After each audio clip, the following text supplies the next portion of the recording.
Hit it! Hello, my friends. Welcome to another episode of not the new show. It's new show, it's new show. Why is it called new show? Nobody knows. It's new show. All right, we're doing a bodybuilding session today. We got Kyle, Habdo, Brannen, and Becky as our 3 demo athletes. I'll walk through the session. Starts with a superset. Barbell strict press, 1 tough rep, rest 30 seconds, and then right after it, they're gonna reduce to 55 to 65% and do max rep strict presses. Rest 3 minutes, back to the top, and they're gonna do 3 alternating supersets. So it's 1 heavy movement and then 1 volume-driven overhead press movement. Then there is a triset, B1, B2, B3, which means you're moving from the first movement to the second movement to the third movement, which is similar to this superset, but with 3 movements. A super superset. All right, dumbbell lateral raises, 1013 tempo means 1 second down from the top, 0 seconds at the side, 1 second up, and a 3-second hold at the top in, I guess you would call that a scarecrow position. 5 to 6 reps, 3 sets of that, 45 seconds rest. So after the first set, you move into dumbbell front raises, same tempo, which is just basically changing the angle so the dumbbell is getting raised in front instead of in to the side, or not into the side, out to the side. And then the last movement is bent over dumbbell lat sweeps, 6 to 8 reps. So they're gonna go 1 movement, rest 45 seconds, 2 movement, rest 45 seconds, 3 movement, rest 90 seconds, and repeat that series for 3 reps or for 3 sets. Then elevator bar dips, which is essentially changing and putting pauses into a normal dip. So there's some isometric pauses in the motion. AMRAP -1 times 4, 2-minute rest. And then we're finishing with banded high rows from straight leg seated, 20 to 25 reps times 3, rest 90 seconds. So it's an upper body pull and push and all sorts of shoulders getting lifted today. We're gonna let them finish warming up. He can't back up. We're gonna let them finish warming up, and then I'll be back with you when they start pressing.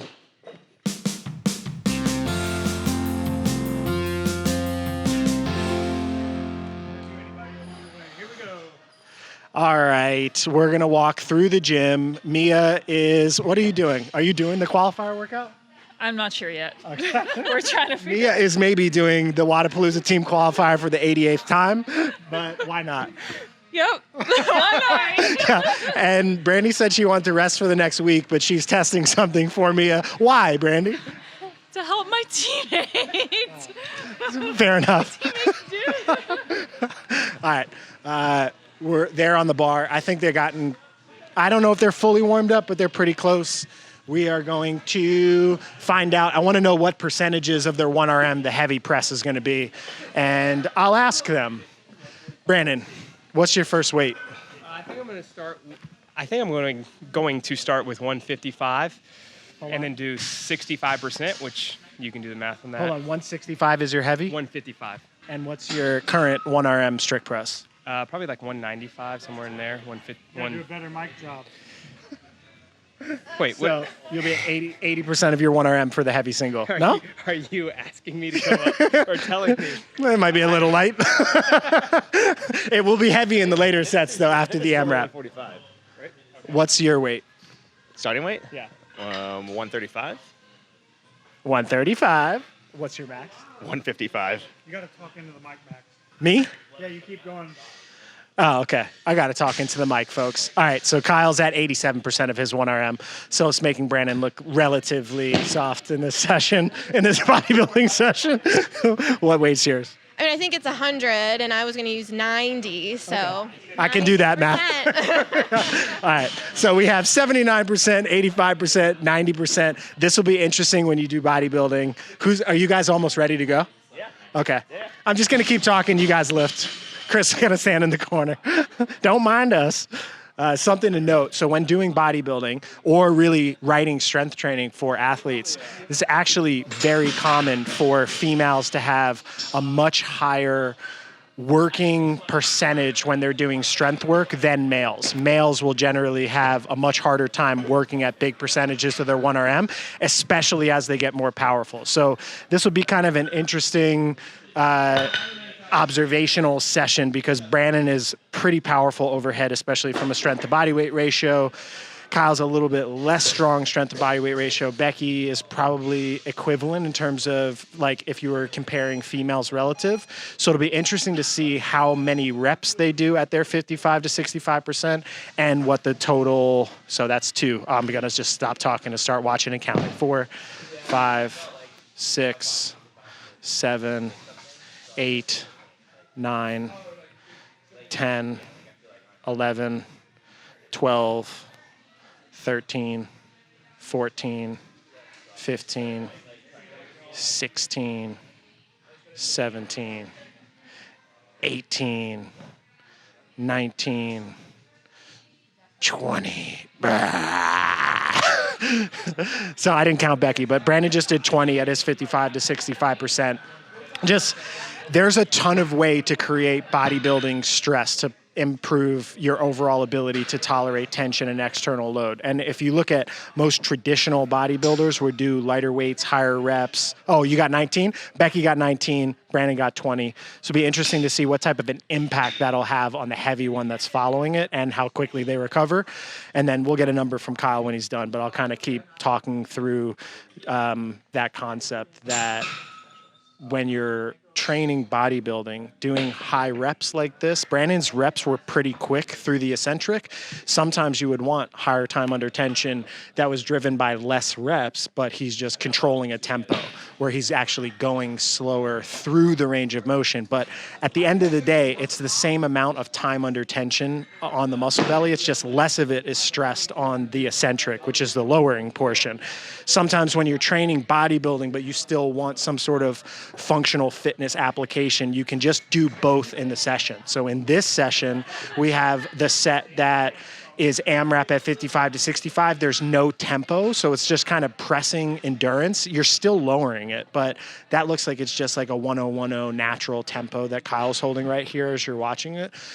When we go into the B series, there's a fixed tempo, which I already explained to you on the whiteboard, where they're gonna be going slower. Now, if I had this and said, okay, I want you to press it really slowly through both ranges of motion, they wouldn't get this many reps, but they might be under tension for the same amount of time. And that's one of the biggest things that is going to dictate whether or not somebody is actually going to be creating the stress that creates muscle building and hypertrophy.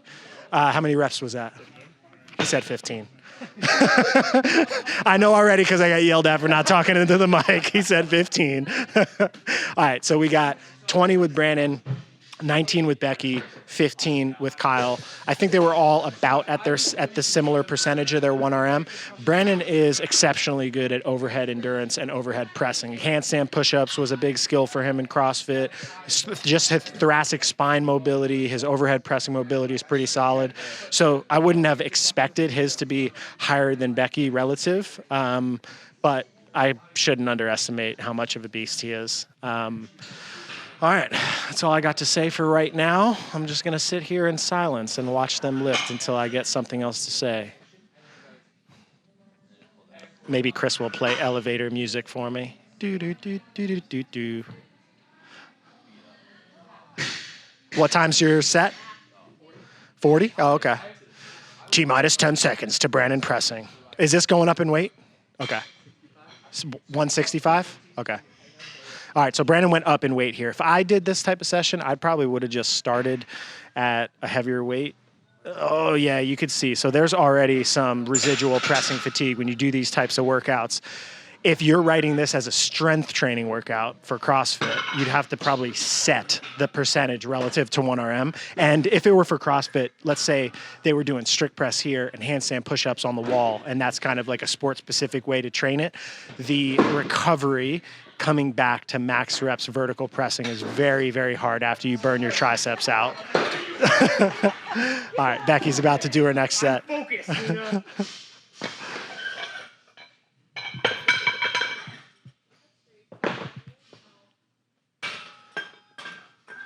All right, let's see if Becky's contraction speed slows at all. Nope. Was that the heavy one? Oh, okay. I was like, what the hell? Yeah, I was like, that's not supposed to be heavy. All right, so they're both doing their volume-based one. This is interesting. If you guys, do you have both of them in frame? you can see Brannen's contraction speed as he's doing this is so much faster. That's one reason why elite CrossFitters can do more handstand push-ups, is because they're actually under tension for a similar amount of time, but they're moving so fast that they're accumulating reps. Whereas if I'm upside down and I'm 240 and I'm not as strong overhead relatively and I'm moving slower, I might be on my hands for the same amount of time as him. He gets 10 reps, I get 3 reps. So that's something to take into consideration, that if you're doing this for bodybuilding training, it's just about getting under tension. You're basically getting the heavy stimulus to kind of drive stress into the nervous system and just like maximal recruitment. And then you're doing the drop set to a lighter weight to kind of stimulate the more metabolic side of muscle growth. So there's basically 2 ways to go around it. But, you know, I coach CrossFit, so it's hard not to relate it back to CrossFit as well all the time. All right, I think this is Kyle's heavy one. Let's see. Boom. Yeah, you could see. So the definitely good heavy stimulus. Was that up in weight from the last one or same weight?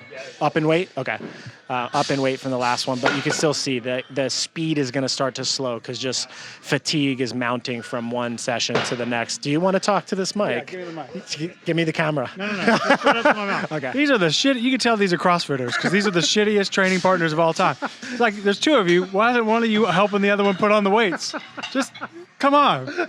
Amateur hour over here. I wonder if they're gonna. Yeah, look at Brannen's just too pumped up. Can they hear it? Oh man.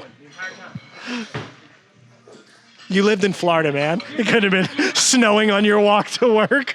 Yeah. All right, let's see. What was your AMRAP score in the last one?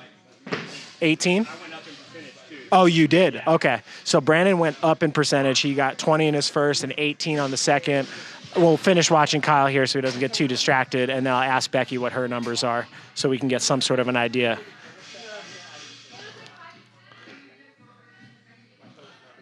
Grinding, yeah.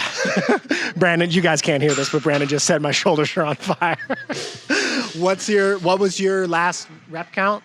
15 from Becky. Same weight, or did you go up? Same weight. Okay. And Kyle, what was that? 11? Okay. Up 5 pounds and then down in reps from, what were you, 19 to 11? 15 to 11. Okay. So you can see like that pressing endurance that Brannen has, that's a huge advantageous thing for CrossFit. If you're doing repeat shoulder to overheads, just looking over. All right, yeah, there they are, getting ready for the Wadapalooza qualifier. So what Brandy's doing over there is being a good training partner or training, she failed to muscle up. She's warming up to help Mia decide what type of pacing she would do for the bar muscle up and shoulder to overhead workout that's part of the Wadapalooza team series. Bryn looks like she's doing some hang snatches. Oh, Brennan Pip is doing what's on the board, so I gotta go look at what that is. All right, where are we? My eyes are not so good. I only have so much time. All right, so from 0 to 10, they did 100 burpees to a 6-inch reach, and then followed by AMRAP row cows in the remaining time, which they must have already done, or they're getting ready and warming up. I'm reading that off as he's filming Becky, but I'm just gonna finish talking about what I'm talking about. Then they're doing a 1RM hang snatch, and then afterwards a Metcon. Ooh, wow, this is a 60-minute running clock workout. Look at this baby. So 1RM hang snatch, then moving into a Metcon with a 7-minute cap, then there's a 3-minute rest, then there's another Metcon, then there's another 3-minute rest, then there's a 13-minute rest, and then a 10-minute AMRAP, and then an 8-minute rest, and then a 2-minute cap workout. Man, who wrote this? Adam wrote this? Adam wrote this?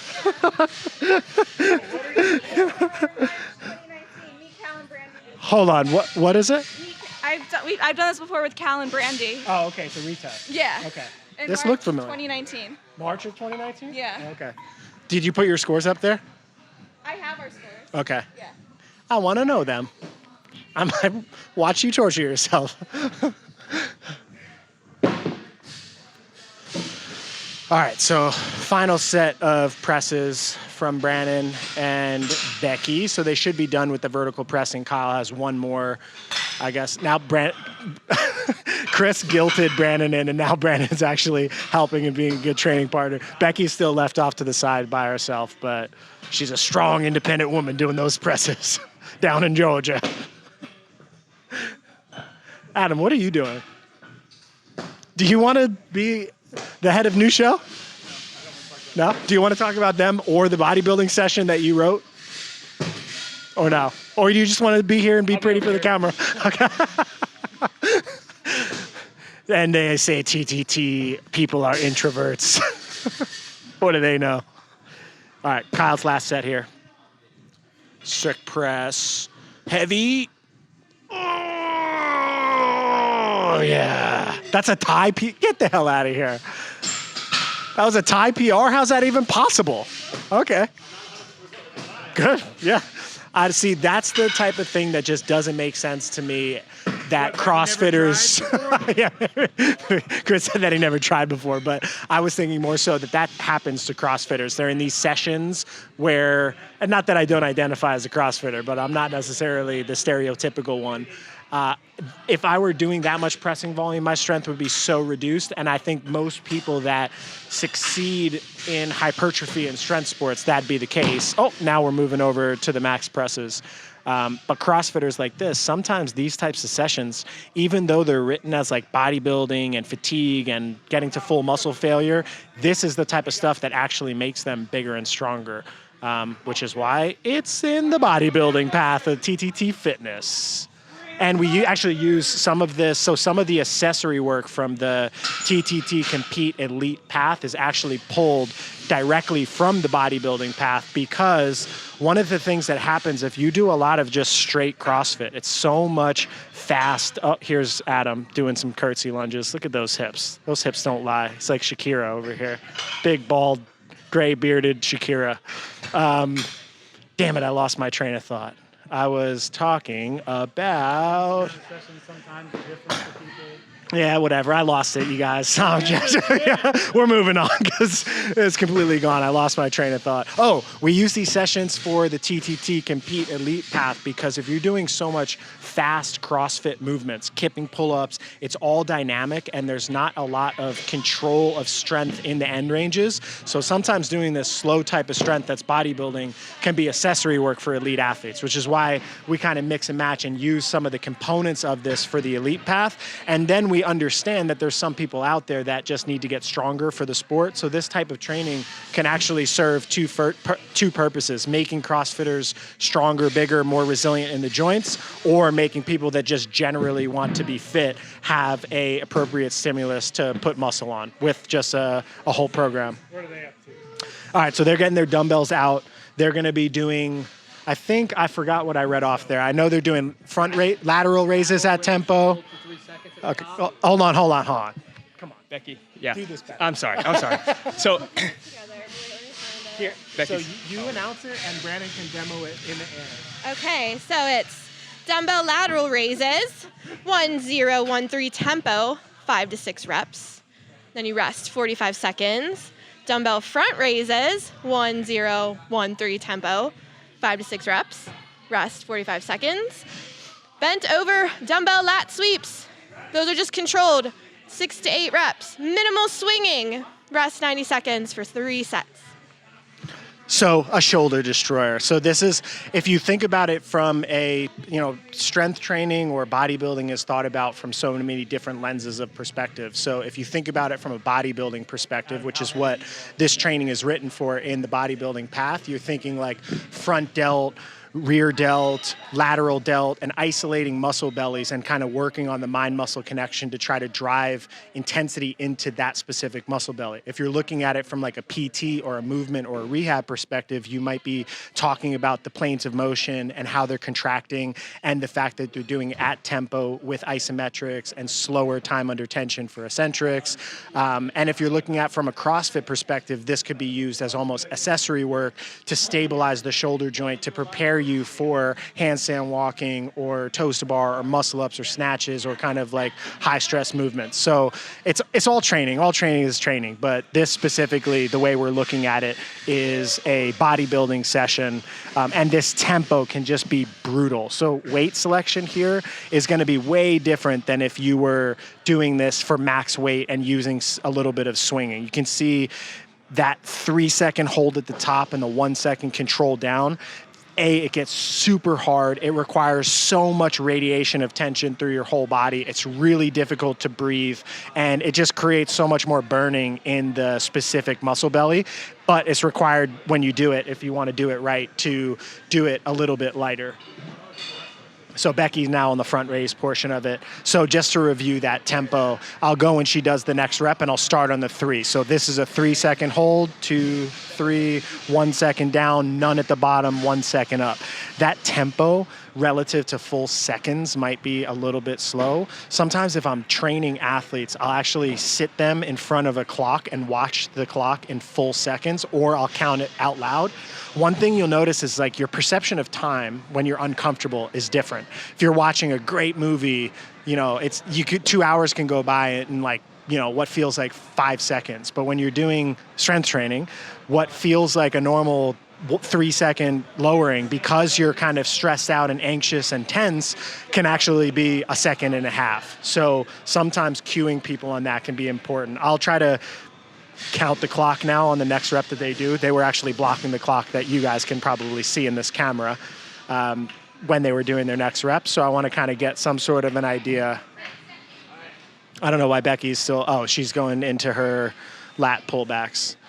This type of motion can be a really good training tool. It can almost kind of hit the tricep a little bit, just that insertion that's in the tricep, lat, shoulder, armpit area. And this is kind of a plane of motion that a lot of people don't necessarily train. It can be good for bodybuilding. It could also be good for function because you're in that hinge. You are pulling back with your lats, which is kind of a similar motion to what you would want to try to get with the bar pressure if you're doing Olympic lifts or deadlifts. So again, when I'm looking at all this stuff, I know it's written and the people following the training program are trying to get big and swole, which is good. I'm also thinking of it as how does this attempt at getting bigger and swollen, close up face, how does that transfer to improve function? How about lateral raises? Slight bend of the elbow or straight elbow? Does it matter? Hold on. First of all, Kyle's a PT asking me this question. I gotta know. All right, so question is, elbow straight or slightly bent for lateral raises? I think so. I don't think there's an easy answer to that. I think you're going to be able to load heavier with a bent arm and you're going to put the stress on a different part of the shoulder. Whereas if you're in a straight arm and you're going overhead, you're just going to change where the stress on the shoulder is. And I think for, like, if you look at people like Eugene Teow, they'll use so many different variations of motion, tension, arm position, fully locked out, not locked out, thumb turned up, thumb turned down, and those types of variations are important. So that way this linear patterning doesn't turn you into somebody who's just super stiff and can't move, and you actually can train to improve muscle girth and also to improve movement. So he asked the question that he probably knew I wouldn't really have a direct answer to. I'd say for CrossFitters, that kind of straight arm position is probably pretty good because you need straight arm strength for handstand walking and for snatching, and you need your arms to be comfortable out extended away from your body while they're fully locked out. But if you do that, it's going to be lighter than if you kind of see Brannen there. You can even see the just bulge in his bicep and arms a little bit. There's a little bit of bend there, which just shortens the lever a little bit and makes it a little easier to lift. So no right or wrong answer there.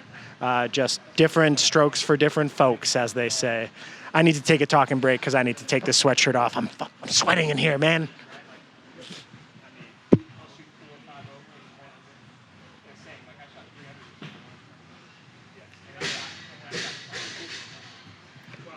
You guys can't hear it, but Brannen behind the camera is talking about golf while he's trying to get jacked. He just can't help himself. He's just a crackhead trying to get his golf fix, no matter how jacked he is. Yeah, so Kyle, too, just as a frame of reference, as a PT and somebody who's focused on movement, is going to be focused on trying to maintain positions. Like even just the question indicates it, whereas Brannen, not that he doesn't have that same lens of perspective, but he's more, I think, analytical, competition-driven, intensity-driven, so it'll be more focused on the execution of the movement, the load, the number of reps. And I think that seems like it's not really that. Oh, you're looking at me. I was off in my own world in my head. It seems like it's not that big of a deal, but the way that you think about training and the way that you are present when you're doing this type of strength training actually dictates what type of response you get out of it. And you got a little bonus cameo from Travis sitting in the corner. He probably should be doing bodybuilding training for his little skinny rope arms. I don't really think that. He probably won't watch this, but I don't want my haters on the internet to comment about that. So back to the lat sweeps. Yeah, it's interesting just to kind of watch the positions and how people hip hinge when doing this type of stuff. This type of movement just forces you to be engaging like your whole muscle structure, whereas sometimes bodybuilding training, Becky, when most people think of bodybuilding training, is very linear, it's very patterned, it's all machines, there's no variation in movement. There are some people like, Marcus with functional bodybuilding that will do a ton of movement patterns, but I think one of the benefits of this is that as you're building muscle, you're also building movement, competence, core control, stability, working on hinge patterns while you're pulling. So sometimes doing bodybuilding protocols in the gym, like a CrossFit style gym that doesn't have, linear machines that are all basically cable driven and cable loaded, sometimes it can actually be better for people's overall just joint health. I think about that, I guess, just going off on a tangent. I watched the Ronnie Coleman documentary on Netflix, and man, his state of mechanical health was so bad, and the amount of back surgeries and the way that he moves now. And I think too, like, is the pursuit of greatness and that type of heavy loaded, super linear patterning, put as much muscle as you possibly can on, does that detract from just having a healthy body and being able to move freely? And can you do both? I know there's some world-class bodybuilders that do have it, but I think, at least from Training Think Tank standpoint, there's really no physical sport outcome that is worth complete destruction of your ability to move and navigate in the world and kind of just operate pain-free. So, yeah, sure. Mia's in the middle of this shoulder to overhead muscle up workout. I think that clock is her. She's on a 5:55. I think their best team time, Cal had done this workout, was somewhere around 7. So I think she has one set of muscle ups here to see if she could beat that time.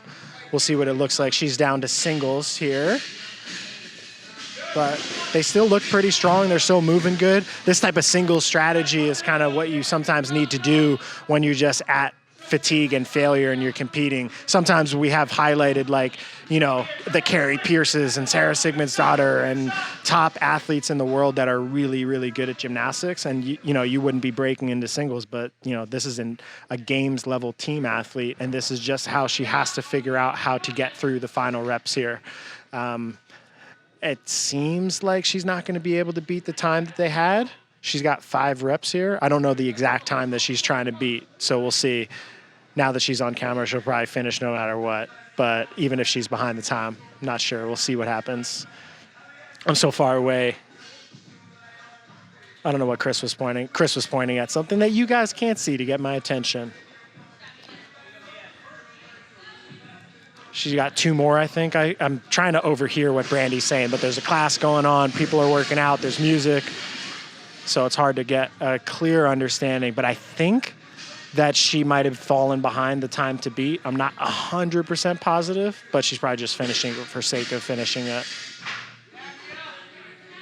I think she just said 1 more. Yeah, Perrin just said last one.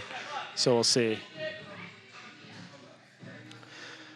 And time, 7:36. I don't know what the time to beat was. I'm going to find out after that, after she's done and settled, if she had fallen off the time pace and then just did it and finished because Chris was filming her, or if because earlier in the day Brandy had tested a workout and she got into the 9th round and she was behind her pace. No, not right now. Let her catch her breath. Oh, from Brandy? They're filming it, so it must be a relevant score. I feel. Oh, you know what? They might have also filmed it because of movement standards. So that actually was something I know for sure that is something that they were going to use. All right, Kyle, Becky, and Brannen have finished up the Superset series of B, and now we are moving into the dips, and I'll be right back.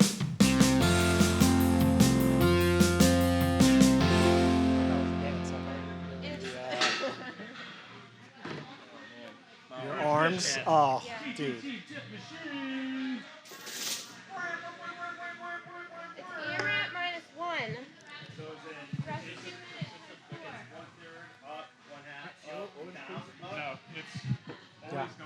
It's really tasty. It's like a fiber.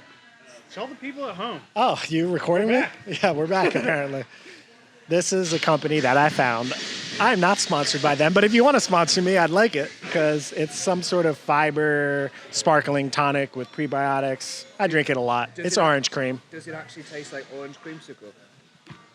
Does it actually taste like orange creamsicle?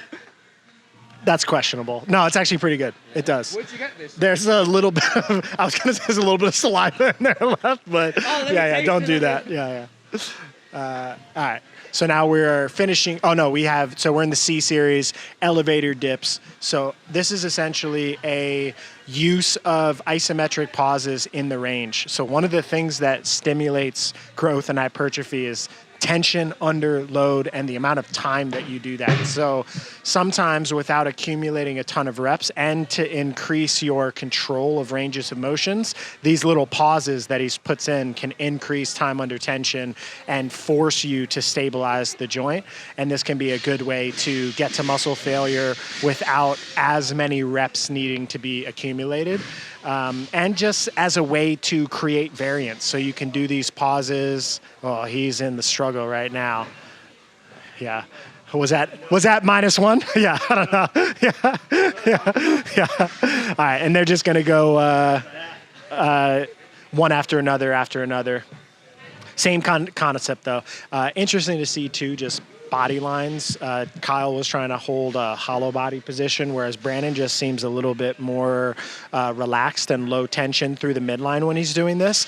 I don't know if there's a better or worse when doing this. If it was transferring to gymnastics, maybe. But if you're just talking about somebody's ability to get a strength training stimulus or a bodybuilding stimulus, the tension on that specific working muscle belly is much more important, and being able to accumulate volume. So this can be a way to do that without as much joint stress. If Brannen was an elevator, that first story coming down would be terrifying. Just drop. Yeah. So this is just a reality that the way some people contract is faster than others. And that's something that if you're taking somebody who is super, super fast and explosive and you're trying to put on muscle, sometimes slowing them down and forcing them to be under tension for more reps or longer periods of time will actually help them. Yeah, Brandon's head hurts. Becky is also crushing these dips, by the way. I think this is actually a great training tool, as a side note, for females in CrossFit that struggle with accumulating volume on the rings. As an entry point, getting comfortable with a more stable pressing platform like this and then transferring into ring support and ring stability can be a good progressive jump up. It could be hard to just jump into rings as a training tool. 2-minute rest. They're all complaining a little bit behind the scenes. You might not be able to hear that from the cameras. Maybe not Becky. Becky, was that hard? Was that hard? I'm not moving. No, I think those are easier for me than regular bar dips. I don't know why. I naturally do dipping motions slowly because I don't want to hurt my shoulders, so that helps me stay tight in each position. So that felt better than it did last week.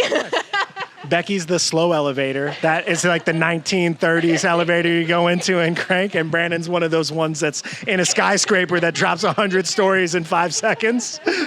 And Kyle Habdo's right in between. He's like the 1980s building version. Yeah, so basically the speed of the descent will also dictate how fast you have to decelerate into a pause. So there's gonna, like if this were an actual CrossFit-based test, it'd be interesting to see what tempo people would try to find to get the most reps out of themselves in this, because if you go too fast, that means you're decelerating to a quick stop. If you go too slow, it means you're under tension for a longer period of time.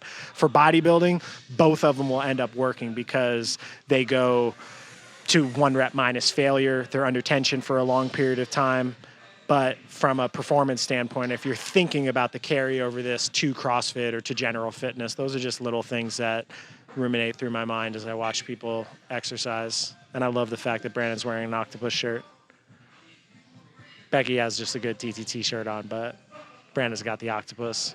Chris is asleep at the wheel over there.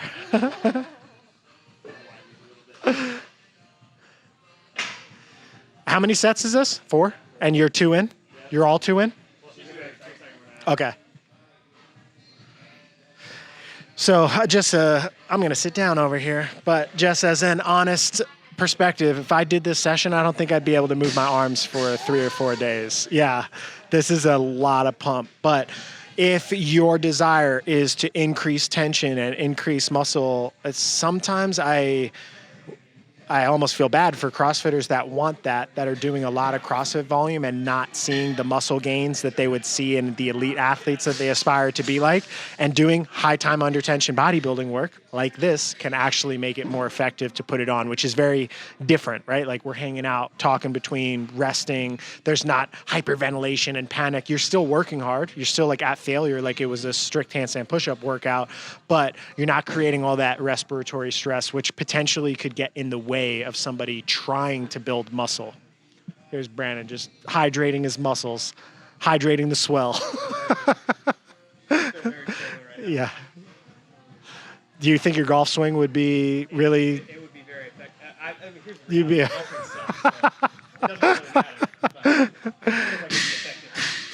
Here they are working on, I think they're in the second 10-minute portion building up to a 1RM hang snatch. So this is, like Bryn told us a little bit earlier, this is a workout that they did. Now that I see this, I wonder if this is something that I'm going to ask Adam, because it's possible that I just forgot. Adam, I have a question. Where'd this workout come from? I mean, it just came from my head for the most part. I was trying to create like what I thought would be a hard replication of a good event day. So it's managing effort through a bunch of intense pieces.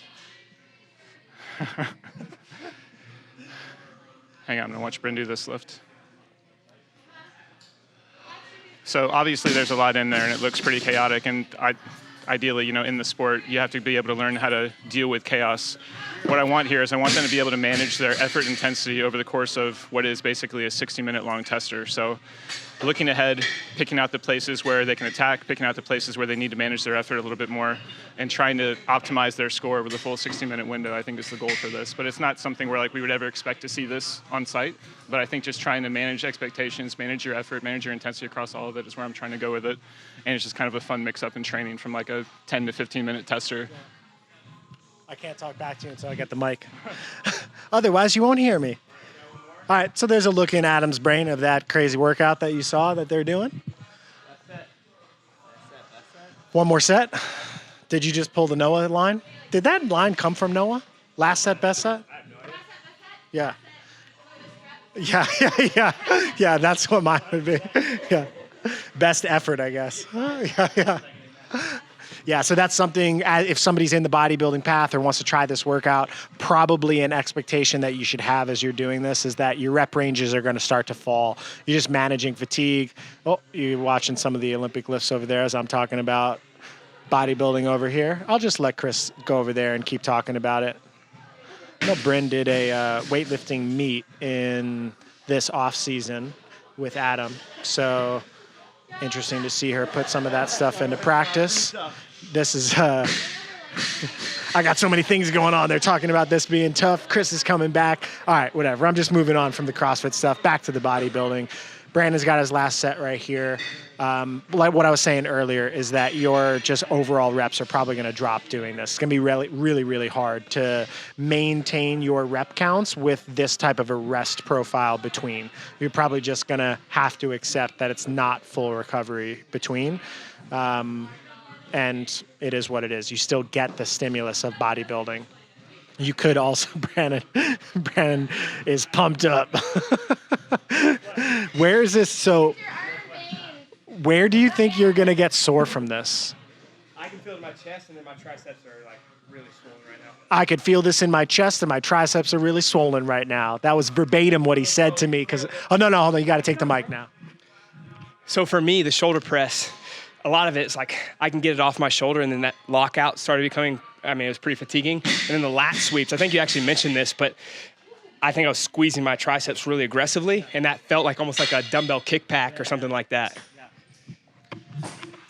Yeah, so this is basically upper body bodybuilding. You're going to get so many different types of stimulus. You're going to get lat, back, shoulder, tricep, arms, posterior delt, anterior delt. And when you're doing it in a format like this where you're not trying to, isolate every specific thing and you're thinking about it in terms of functional application of increased muscle mass, sometimes this type of a structure can be really beneficial where you do like 2 upper body days, 2 lower body days, a little bit of a different focus. Like for on legs, you might do more anterior work like quads and knees over toes protocols. And then on the other day, you might do more hip dominant work and hamstrings and stuff like that.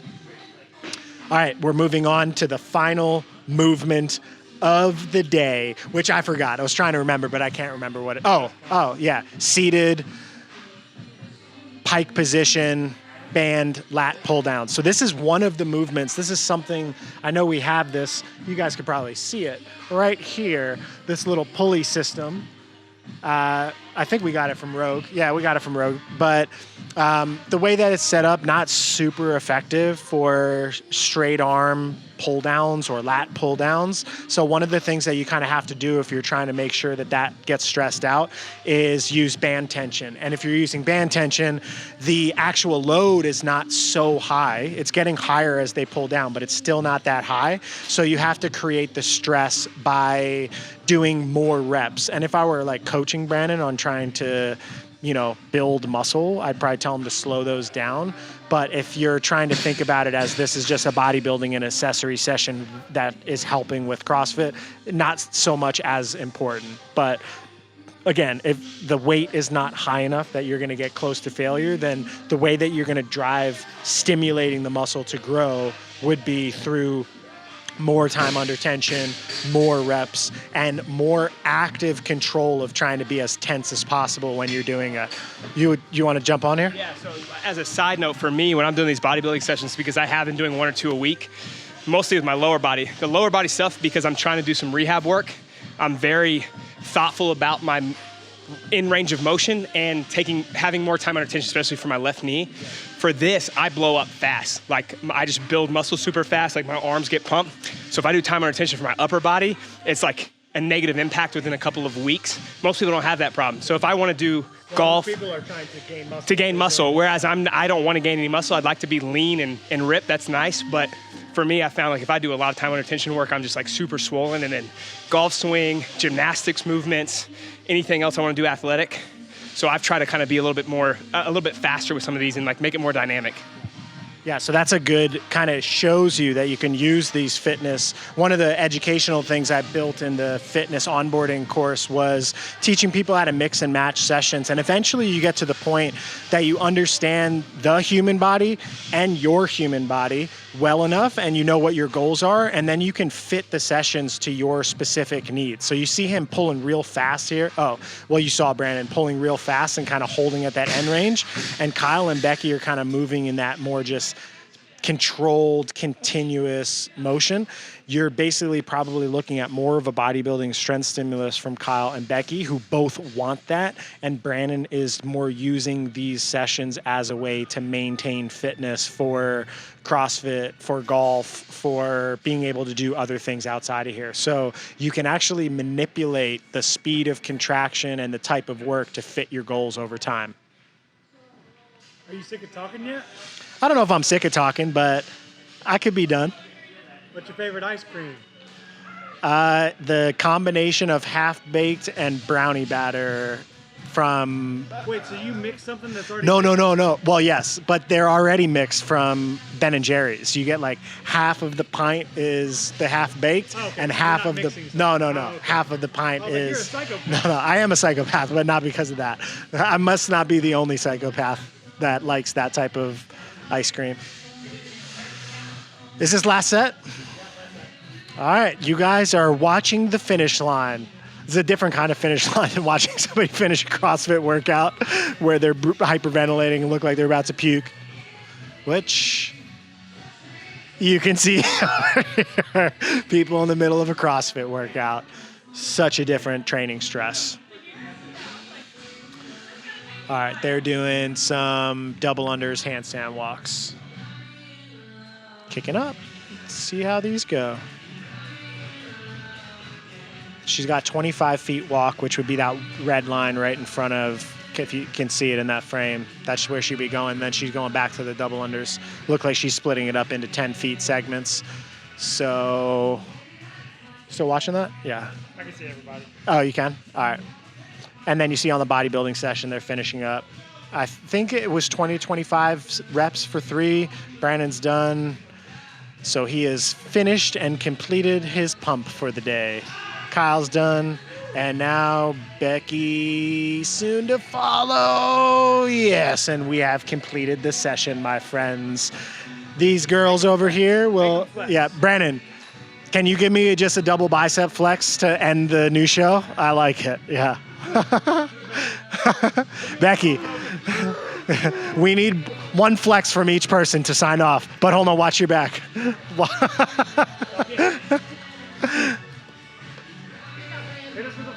Yo. We might need, I didn't do anything. I held this thing. All right, there you go. It's new show, it's new show. Why is it called new show? Nobody knows, it's new show.